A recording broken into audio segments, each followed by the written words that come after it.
하나님 말씀을 다 같이 보도록 하겠습니다. 신약성경 마태복음 6장 9절에서 13절까지의 말씀을 우리가 다 같이 보도록 하겠습니다.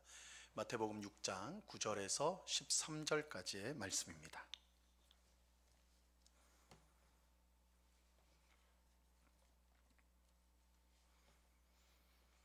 마태복음 6장 9절에서 13절까지 우리 한 목소리로 하나님의 말씀을 다 같이 읽도록 합니다. 같이 읽습니다. 시작. 그러므로 너희는 이렇게 기도하라. 하늘에 계신 우리 아버지여, 이름이 거룩히 여김을 받으시오며 나라가 임하옵시며 뜻이 하늘에서 이루어진 것 같이 땅에서도 이루어지이다. 오늘 우리에게 일용할 양식을 주시옵고 우리가 우리에게 죄 지은 자를 사하여 준 것 같이 우리 죄를 사하여 주시옵고 우리를 시험에 들게 하지 마시옵고 다만 악에서 구하시옵소서. 나라와 권세와 영광이 아버지께 영원히 있사옵나이다. 아멘. 이 시간에는 이름이 거룩하게 하옵소서라는 제목으로 박두빈 전사님 하나님의 말씀을 전하도록 하겠습니다. 오늘 수요 예배 오신 여러분들을 환영합니다. 오늘 우리는 마태복음 5장에서 7장에 이르는 산상수훈, 즉 예수 그리스도께서 선포하신 하나님 나라 대헌장의 가장 깊은 곳으로 들어가 보려고 합니다. 그 중심에는 예수님이 가르쳐 주신 기도인 주기도문이 있는데요. 이 주기도문은 단순히 예배를 마치거나 모임을 끝낼 때 습관적으로 암송하는 주문이 아닙니다. 하나님 나라 백성이 이 땅에서 어떠한 정체성을 가지고 살아야 하는지 지박적으로 보여주는 핵심 요체이자 우리 신앙의 척도입니다. 제가 한 가지 여쭤보겠습니다. 여러분에게 기도란 무엇일까요? 솔직하게 우리 자신의 기도를 한번 돌아본다면 기도는 나에게 있어서 무엇일까? 우리는 흔히 기도를 나의 소원을 신학에 관철시키는 종교적 도구로 오해하고는 합니다. 마치 자판기에 동전을 넣고 원하는 버튼을 누르면 음료가 떨어지기를 기다리는 것처럼 내가 다 정해놓은 결론을 하나님께 결제받으려는 수단으로 기도를 사용할 때가 종종 있습니다. 그러나 예수님은 기도는 단순히 신자의 필요를 채우는 수단이 아니라고 말씀하십니다. 기도는 기도하는 사람과 그 기도를 응답하는 분 사이에 이 언약적 관계를 확인하고 내 삶의 무질서함을 하나님의 주권 아래 복종시키는 거룩한 영적 호흡이기도 합니다. 예수님께서 제자들에게 이 기도를 가르쳐 주실 당시에 이스라엘 사회와 이방인 세계에는 두 가지 치명적인 기도의 병폐가 있었습니다. 예수님은 주기도문을 가르치시 직전에, 그러니까 오늘 본문의 직전이죠. 마태복음 6장 5절부터 8절에서 이 두 가지를 엄중하게 경계하셨는데요. 첫 번째는 유대인들의 외식이었습니다. 외식이란 무엇인가요? 속과 겉이 다른 표리부동입니다. 그들은 회당과 큰 거리 어기, 즉 사람이 가장 많이 지나다니는 곳에 서서 두 손을 높이 들고 기도하기를 좋아했습니다. 왜 그랬을까요? 기도의 대상이신 하나님을 향한 갈망, 그 간구가 아니었기 때문입니다. 내가 이렇게 경건하다, 내가 이렇게 금식하며 기도한다는 것을 사람들에게 보여주기 위한 가식적인 행위였습니다. 사람의 시선을 의식하는 순간 기도는 하나님과의 독대가 아니라 사람들을 향한 종교적인 퍼포먼스로 전락하고 맙니다. 그래서 예수님은 이런 자들은 이미 자기가 받을 상을 뭐 했다고 하셨죠? 받았다라고 말씀하시면서 은밀한 골방으로 들어가 기도할 것을 촉구하셨습니다. 두 번째는 이방인들의 중언부언이었습니다. 이방인들은 자신들이 섬기는 신을 인격적인 존재로 믿지 않았습니다. 신은 그저 달래고 얼러서 내가 원하는 것을 얻어내야 하는 변덕스러운 존재였습니다. 그래서 그들은 무의미한 주문을 반복하고 말을 똑같은 말을 많이 반복해야만 신이 감동해서 응답할 것이라는 맹목적인 태도에 빠져 있었습니다. 그들의 기도 목적은 물질적인 욕망의 충족에 있었는데요. 그런 그들에게 예수님은 구하기 전에 너희가 있어야 할 것을 하나님 아버지께서 아신다라고 말씀하시죠. 기도는 신을 설득하는 이런 도구가 아니라는 것입니다. 이러한 종교적 외식과 이방인적인 기복주의가 뒤섞인 혼란 속에서 예수님은 종지부를 찍으면서 이렇게 말씀하시죠. 그러므로 너희는 이와 같이 기도하라. 유대인의 태도적 오류와 이방인의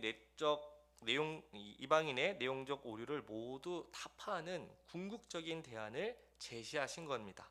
오늘 우리가 집중적으로 살펴볼 마태복음 6장 9절에 이 위대한 기도의 서론적 부름이자 이 기도의 방향을 결정하는 아주 중요한 이 내용인데, 이 말씀을 통해서 우리는 그동안 무너졌던 이 기도의 생활을 바로잡고 하나님의 백성다운 정체성을 온전히 회복하는 은혜의 시간이 되기를 간절히 소망합니다. 우리 마태복음 6장 9절 말씀을 다시 한번 읽어볼까요? 마태복음 6장 9절을 다 같이 읽어보겠습니다. 그러므로 너희는 이렇게 기도하라. 하늘에 계신 우리 아버지여, 이름이 거룩히 여김을 받으시오며. 예수님은 주기도문의 서두를 기도의 대상이 누구인지 부르는 것으로 시작하십니다. 기도는 대상에 대한 인격적이고 깊은 지식으로부터 출발해야 되기 때문입니다. 이 짧고 강력한 부름 속에 기독교 신앙의 가장 경이로운 두 가지 진리가 있는데요. 하나님의 인격적인 친밀함과 하나님의 초월적인 권위가 완벽하게 조화를 이루고 있습니다. 이 구절을 세 가지 단어로 나누어 그 의미를 하나씩 살펴보도록 하겠습니다. 첫 단어는 바로 아버지입니다. 이 호칭은 기도의 대상과 기도하는 사람이 어떠한 인격적이고 언약적 관계를 맺고 있는지 확립하는 위대한 선언입니다. 구약 성경에도 하나님을 아버지로 묘사하는 그 두문 표현들이 있었는데, 예수님께서 겟세마네 동산에서 땀방울이 핏방울이 되도록 기도하실 때 뭐라고 부르셨죠? 아빠, 아버지라고 부르셨는데, 이 호칭은 이전에 어떤 이스라엘 사람도 감히 부를 수 없었던 전혀 새로운 차원의 친밀함입니다. 우리가 하나님을 아버지라고 부르는 순간 기도의 성격이 완전히 달라지는 것이죠. 기도가 하나님을 설득하고 나의 이 절박함을 억지로 증명해서 무언가를 뜯어내는 이 피말리는 투쟁이 아니라는 것입니다. 여러분, 어린 자녀가 아빠에게 나아가는 모습을 한번 상상해 보시기 바랍니다. 자녀는 아버지의 신실하심을 의심하지 않습니다. 배가 고프면요, 논리적으로 내가 지금 배가 고프다는 그 사실을 설명하지 않아요. 그냥 뭐라고 하죠? 아빠 배고파. 그냥 한마디면 끝나는 거죠. 이 한마디, 아빠 배고프다라는 이 한마디 속에 자녀가 아버지에게 나아갈 이 필요한 가장 위대한 확신, 뭐죠? 아버지가 나를 사랑하고 있고 아버지가 나를 돌본다는 이 확신을 갖고 있기 때문에 논리적으로 설명하지 않고 아빠 나 배고파 라고 하는 것입니다. 이 신분은 우리가 윤리적으로 완벽하거나 종교적으로 뛰어나서 얻은 것이 아닙니다. 예수 그리스도의 십자가 대속의 은혜 안에서 우리는 양자의 영을 받아서 하나님을 아빠, 아버지라 부를 수 있는 이 법적인 권세를 얻었습니다. 이것은 전적인 하나님의 은혜요, 그 은혜의 결과이죠. 이 기도의 자리에 나와서 첫마디로 아버지, 하나님 아버지라고 부를 때 우리는 이 세상의 고아가 아니며 나를 지으신 창조주 하나님께서 나를 사랑하시고 나를 언제나 한결같이 돌보신다는 사실을 깨닫는 것입니다. 그런데 예수님은 나의 아버지라고 부르게 하지 않으시고 우리 아버지라는 이 1인칭 복수 소유격을 사용하셨는데, 기도가 철저하게 개인적인 영역에 머무는 독백이 아니라 기독교 신앙이 개인적인 내면의 그것을 뛰어넘어 공동체적 연대 속에 있음을 가르쳐 주십니다. 오늘날 현대 교인들의 기도를 가만히 들어보면 지나치게 이기적이고 개인적인 성향을 띠고 있습니다. 오로지 나와 내 직장과 내 자녀의 성공과 내 가정의 안위에만 철저하게 초점이 맞춰져 있습니다. 나와 상관이 없는 성도의 아픔이나 내가 속한 지역의 교회에 대해서는 무관심하죠. 그러나 주기도문은 시작부터 이 나라는 좁고 이기적인 틀을 산산이 조각내버린다는 거죠. 우리라는 단어는 내 곁에, 내 옆에 앉아있는 성도와 또 나와 성향이 다르고 때로는 갈등을 빚는 그 형제와 자매조차도 나와 같이 동일하게 하나님 아버지의 자녀임을 인정하는 이 기도입니다. 이 기도는 더 이상 개인의 욕망을 채우는 이기적인 도구가 아닙니다. 기도는 이웃의 아픔을 품고 함께 교회 공동체의 안녕과 책임을 공유하는 가장 뜨거운 사랑의 행위이자 연대의 고백입니다. 우리가 하나님을 아버지라고만 친밀하게 부르다 보면은 생기는 위험이 있습니다. 요즘 오은영 박사님 같은 그런 가정 또 부부 그런 프로그램이 있지 않습니까? 물론 다 좋은데 하나님을 좋은 아빠, 친구 아빠만 강조하다 보면 어떤 일들이 생기죠? 이제 자식들이 아버지를 공경하고 아버지를 이렇게 섬겨야 되는데 어떻게 됩니까? 친구 좋다 이거죠. 맘먹는다 이거죠. 이처럼 하나님을 아버지라고 친밀하게 부르다가 보면은 위험한 게 있다는 거죠. 하나님을 그저 나의 필요로 채워주는 마음 좋은 동네 아저씨 수준으로 격화시키거나 사유화하려는 시도입니다. 내 뜻대로 하나님을 움직일 수 있을 것 같은 그런 착각에 빠지기도 합니다. 그래서 예수님은 곧바로 그 아버지가 하늘들에 계신 분이라고 말씀합니다. 여기서 쓰인 원어상의 하늘은 사실 단수가 아니라 복수인데요. 이것은 유대적 배경에서 어떤 특정한 장소만을 가리키는 것이 아닙니다. 하나님은 어디에나 어느 곳에나 계시기 때문입니다. 이 하나님의 무소부재하심과 이 온 우주 만물을 당신의 뜻대로 통치하시는 이 주권을 강력하게 시사하는 표현이 하늘들에 계신이라는 표현입니다.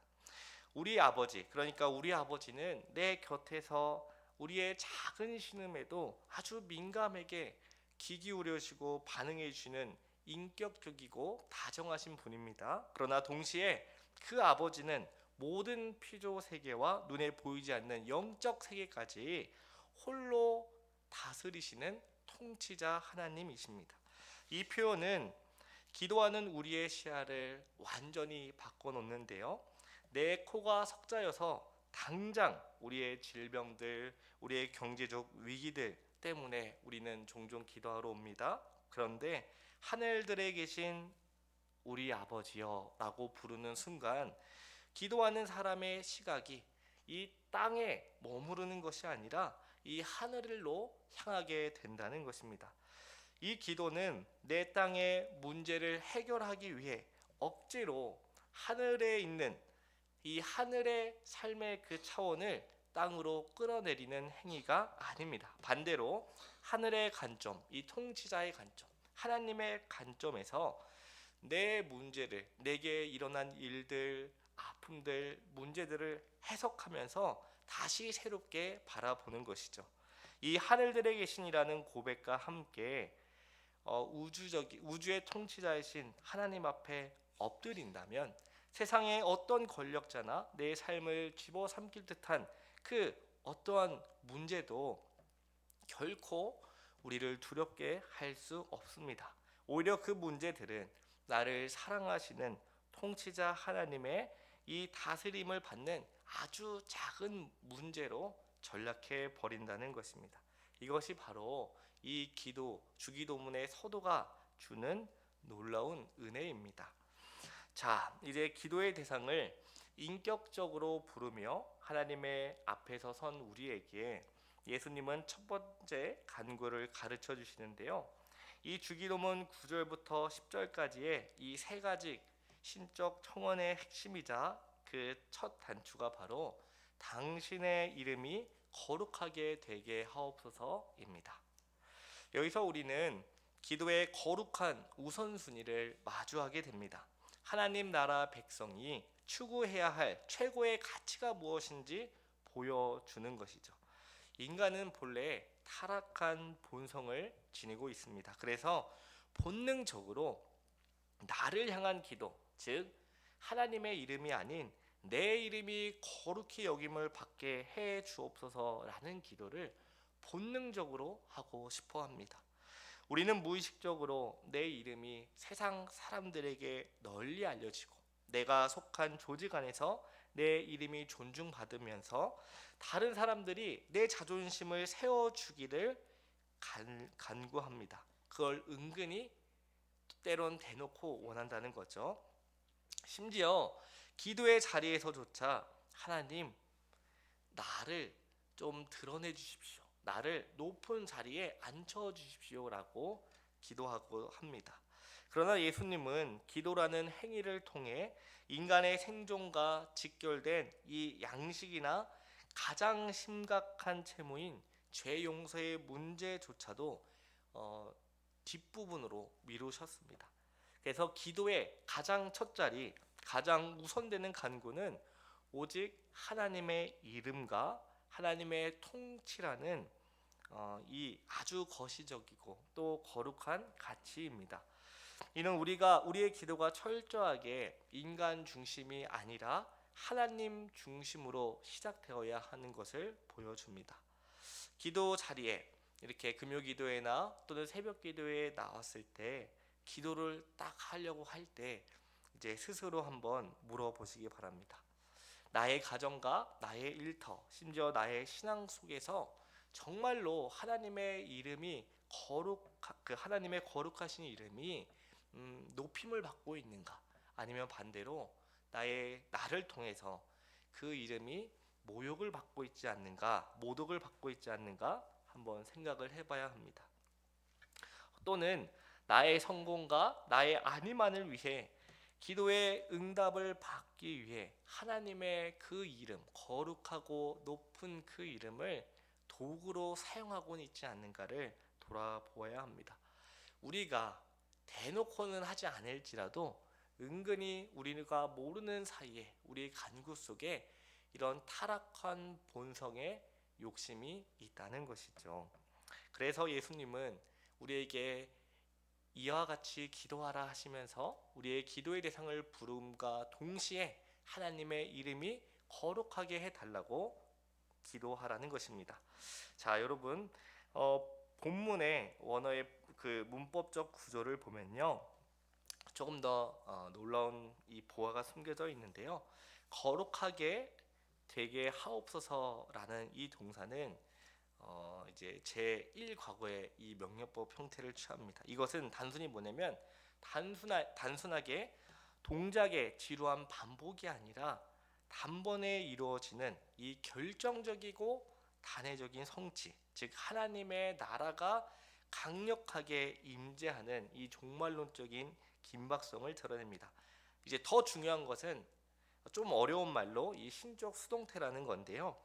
여기 이 문법, 이 단락에서 기도의 주권이 나에게 있지 않고 하나님에게 있다라는 겁니다. 이 수많은 이제 믿음의 선배들은 이것을 이제 강조했는데 무슨 뜻이냐면 부패한 인간은 스스로의 힘이나 알량한 선행으로 스스로 완전하신 하나님의 이름을 거룩하게 만들 수 없다라는 뜻입니다. 스스로 거룩하신 하나님께서 인간의 그 어떤 보탬이나 도움을 필요로 하지 않으신다는 것입니다. 그러니까 우리가 기도를 하면서 어떤 하나님의 부족한 것을 더 채우려는 그런 것이 아니다라는 것입니다. 오히려 철저히 자기를 부인하고 하나님 앞에 항복하고 내려놓는 기도이기도 합니다.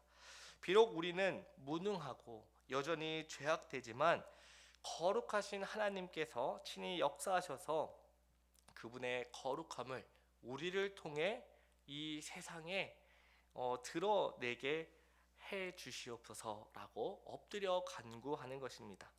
그래서 우리는 이 기도의 자리에서 내가 중심이 돼서, 내가 주체가 되어 하나님께 주시옵소서라는 그런 응답을 받아내려는 그런 시도를 멈추고 이 역사 속에서 일하시는 하나님의 주권 앞에 우리의 모든 것을 내려놓아야 합니다.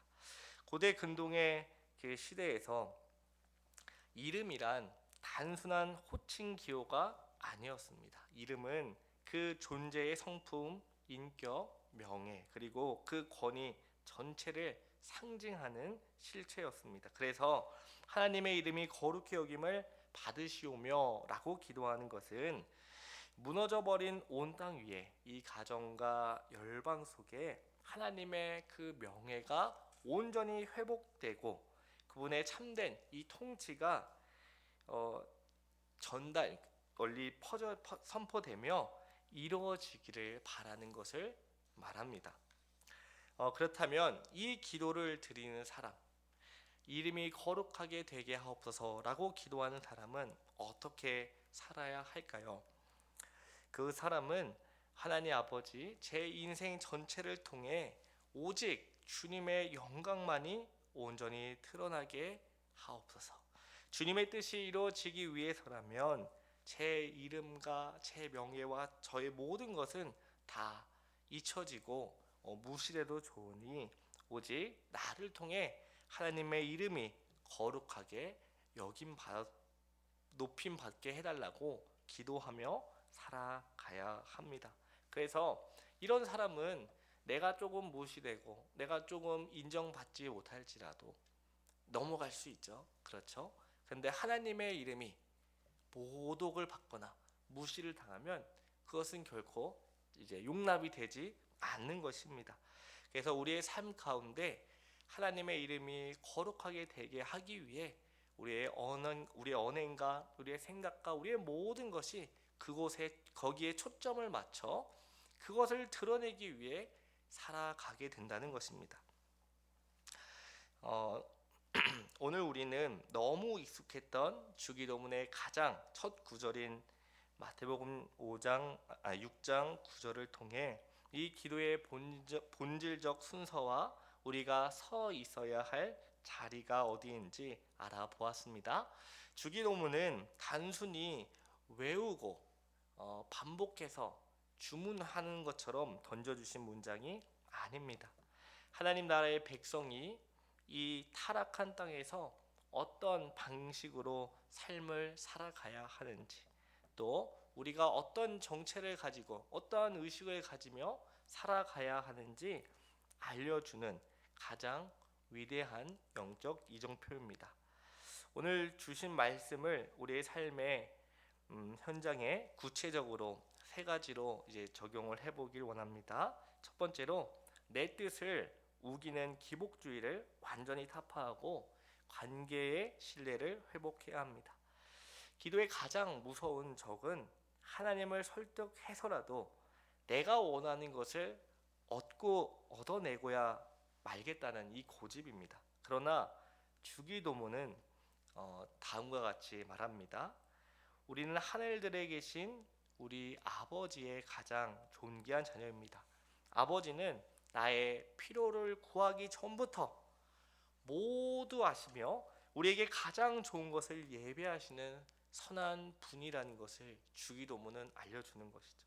기도의 자리에 앉아 있다면 당장 해결되지 않는 내 삶의 문제 때문에 불안해하기보다 나를 끝까지 사랑하시는 아버지를 생각하며 또 온 우주 만물을 통치하고 다스리시는 그 분을 굳게 믿음으로 우리의 필요를 구하기보다 하나님의 이름을 구하시기 바랍니다.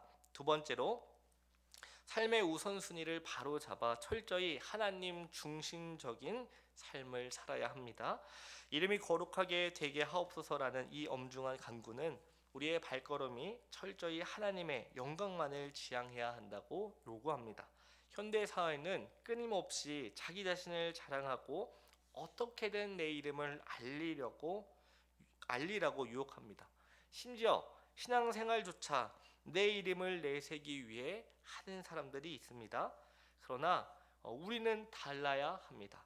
이웃과 갈등이 일어날 때, 직장에서 중요한 계약을 앞두고 있을 때, 또 자녀의 진로를 결정하는 인생의 중대한 순간에도 내 이름이 아닌 하나님의 이름이 영광 받으시길, 거룩히 여김되기를 구해야 합니다.